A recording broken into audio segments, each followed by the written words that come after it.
This piece was more of a reflective essay. Well, started off as a Facebook post that then became a reflective essay, and we edited it, and it's so interesting that it's kind of in this space now, but it's the code of the color.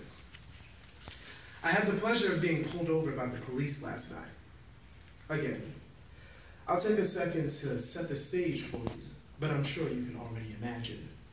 I pulled into a parking lot and proceeded to shut off the engine and gather my documents for inspection.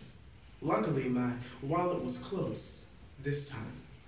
I reached for the license, checking to make sure the officer hadn't started to approach yet. Success! I found it just as he had stepped out of the squad car and proceeded to use every illumination device in his arsenal to turn my Chevy Impala into a Christmas tree.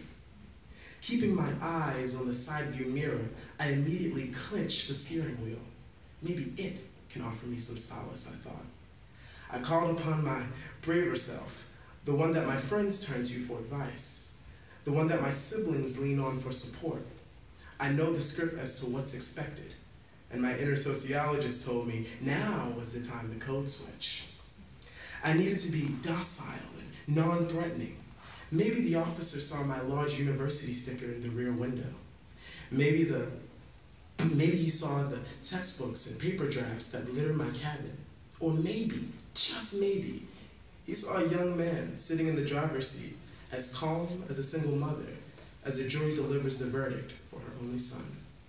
As I imagine how Fox News might eviscerate my life, the lumens emitting from the officer's LED flashlight dilated my pupils. I had to remind myself to not cover my eyes. I'm not allowed to make sudden movements. You see, instincts are merely indictments against my innocence. No, they are illustrations of my ignorance. Good evening, officer. And thus began my dance with the devil. Should I be submissive? Should I negate my ego to retain my existence? As the boy from Baltimore grew scared, the young scholar emerged, fully ready to accept the challenge and navigate the terrain. After a seemingly simple back and forth, the kind officer informed the young man that his headlight was out, and per protocol, the officer asked for the black student's documents. Now the scholar was leading the dance, but every step had to be more tactful than the last, as this wasn't his performance to win, but certainly was his examination to fail. Did he know his place in society? Would he be a good one? Keeping his hands gripped to the steering wheel, he relaxed his body and began to narrate his movements, almost as if this experience represented the convergence of his mind and body. He was separated at the beginning of this experience only to be artificially spliced together again. My license is in my wallet here, I motioned to my lap. I'm going to retrieve it with my right hand. I handed the officer the license. Now my registration is in the glove box. You don't have to worry, man, the officer said. I'm not going to do anything crazy. You're fine. As I took captive every word and thought, I only wish these were the words given to Samuel, or Sandra, or countless others. Now wasn't the time for a witty retort.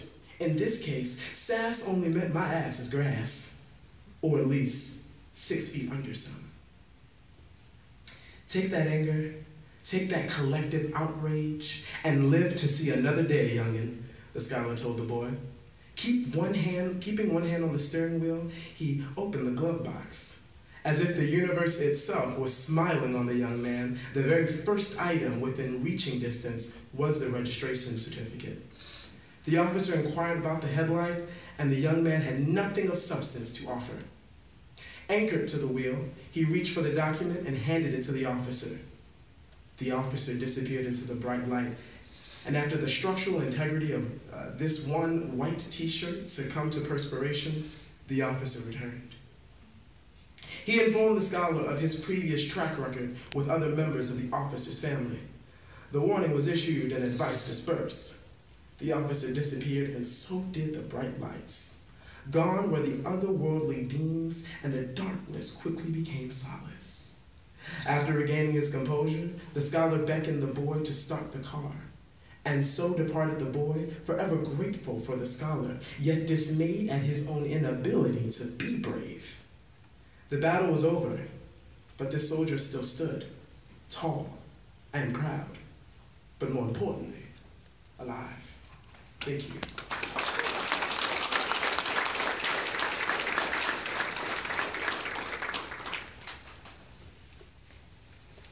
Hi guys, it's me again.